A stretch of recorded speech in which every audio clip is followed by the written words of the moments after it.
Sip. Ya. Ekspresif. Apa tuh? Dia selalu ekspresif dalam segala hal yang dilakukan. Ceria. Punya rasa ingin tahu yang besar. Kepo. Yang lebih tepatnya. Ya. Terus selalu mengikuti perkembangan zaman. Gaul. Milenial. Nah, ini dari sanguin. Ya. Kelemahannya coba kita lihat. Cepat merasa bosan. Betul nggak? Cepat kehilangan semangat. Cepat down. Ya. Temperamen. Ternyata dia temperamen. Betul nggak? Terus egois. Ya. Egois. Gampang lupa, pelupa. Betul nggak? Iya. Nah, contohnya nih para pelawak seni tadi itu. Apalagi tadi? Ya. Nah, Bapak contohkan di sini kayak Olga. Coba, masih ingat almarhum? Ya, itu sanguin banget tuh. Ya, jawaban Anda semuanya benar, kelompok 1. Tinggal hanya penyempurnaan. Ya, oke, kita lihat kelompok 2. Kelompok 2,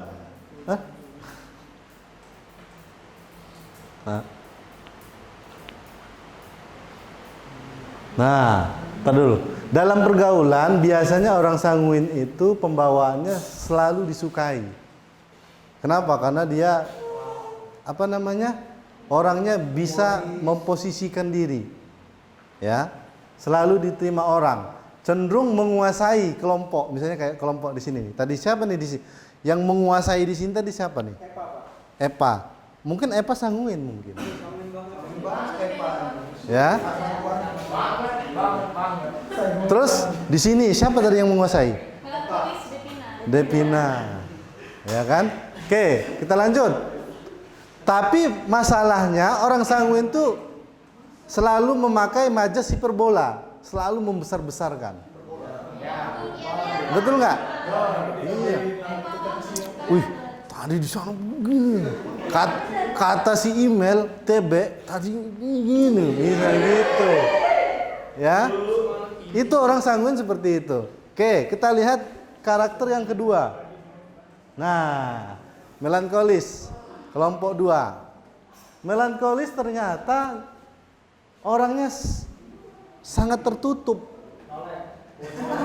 Ya. Dan pesimis. Karena dia selalu berpikir rigid. Itu yang membuat dia pesimis. Nanti kalau nggak sesuai ini kira-kira tembus nggak ya?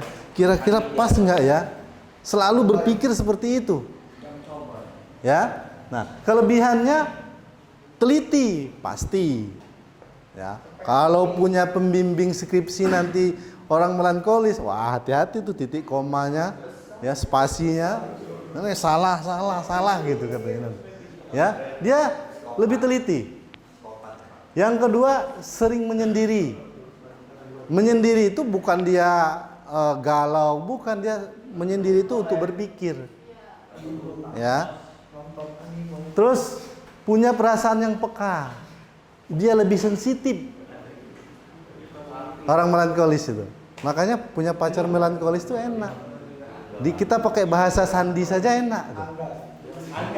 Dia lebih sensitif tuh ya. Terus rapi pasti. Rapi. Ya, rapi pasti. Disiplin. Pasti disiplin. Ya. Oke. Itu kelebihannya. Kekurangannya kira-kira apa? Nah, kita lihat. Selalu ragu-ragu dalam mengambil keputusan. Pelin-pelan, ya. Lebih tepatnya itu pelin-pelan. Karena dia kan apa?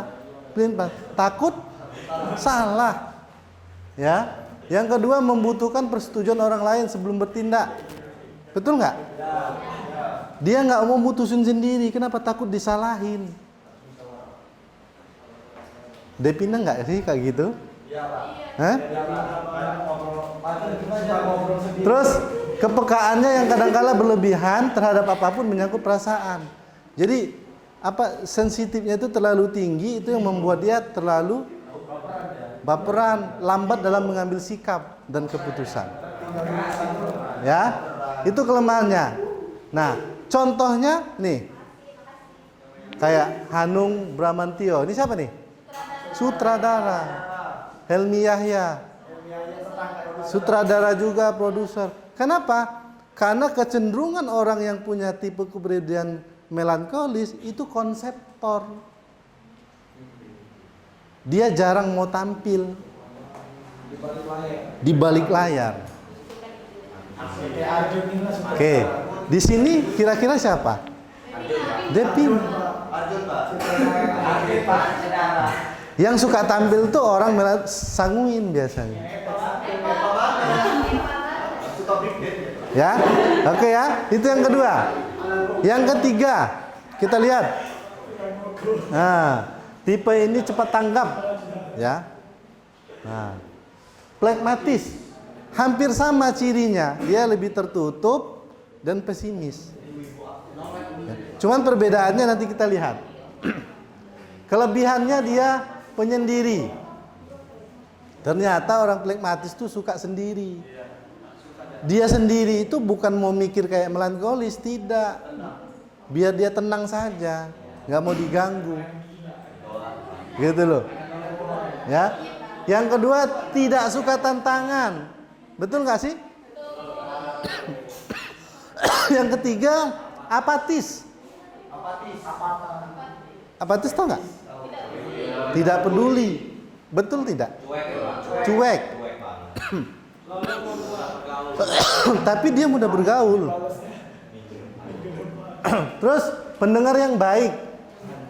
Iya gitu. Tapi nggak dikerjain. Gitu loh. Ya.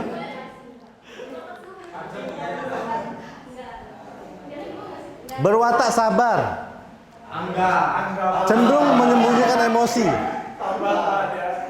Jadi orang flegmatis itu ternyata kalau dia marah nggak ditunjukin.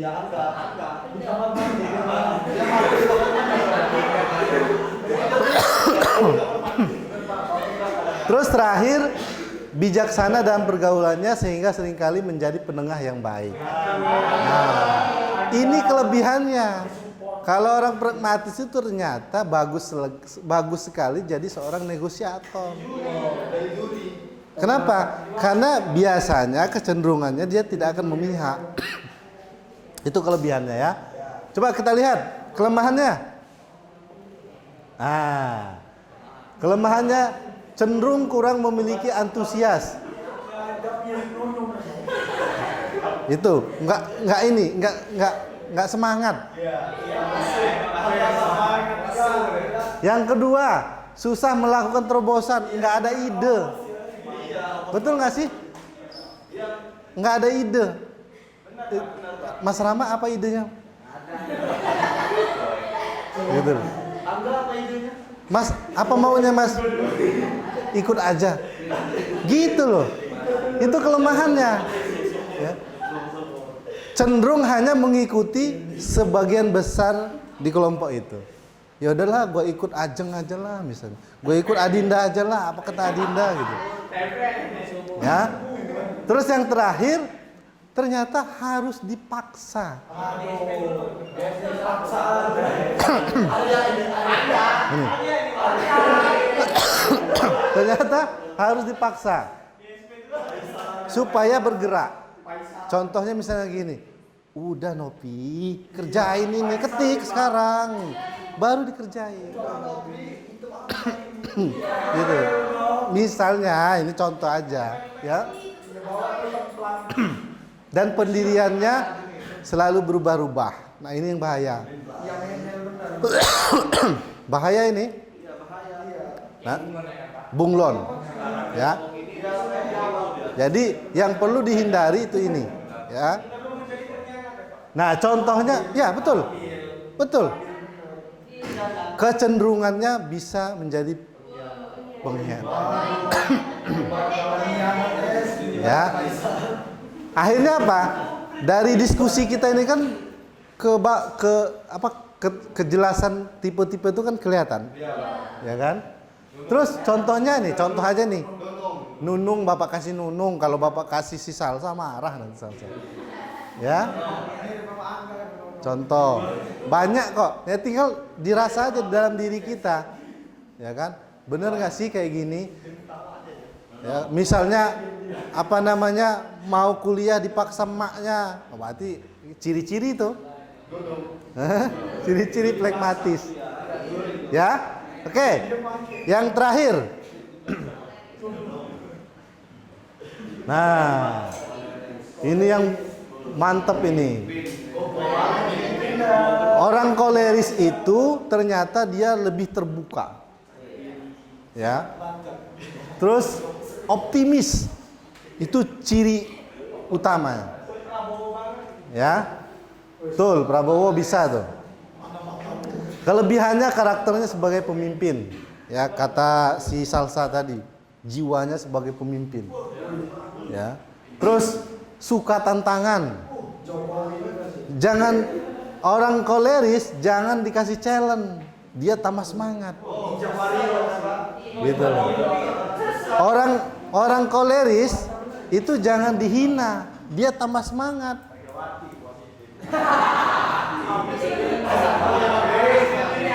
Kan? Kelihatan kan? Iya. Terus antusiasnya, semangatnya sangat tinggi. Ya. Percaya diri. Ya. Terus tidak gampang menyerah. Nggak ada kata menyerah. Kalau kata Prabowo, jatuh bangkit lagi gitu. Prabowo. Ya. Kayaknya si Jepri milih Prabowo nanti. Ya.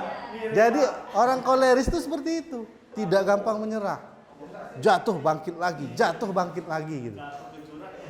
Bangkit lagi pokoknya. Cari cara gimana caranya bangkit gitu. Ya. Itu kelebihannya. Nah, sekarang kita lihat kelemahannya seperti apa. Nah, kelemahannya nih, Nur kerjain. Nih, Nopi kerjain. Kamu ke sana. Kamu ambil itu. Anterin proposal ini. Ya.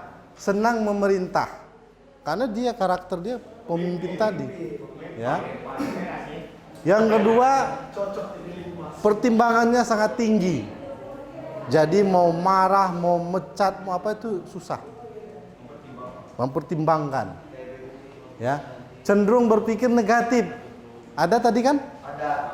Ada. Iya, cenderung berpikir negatif. Ya.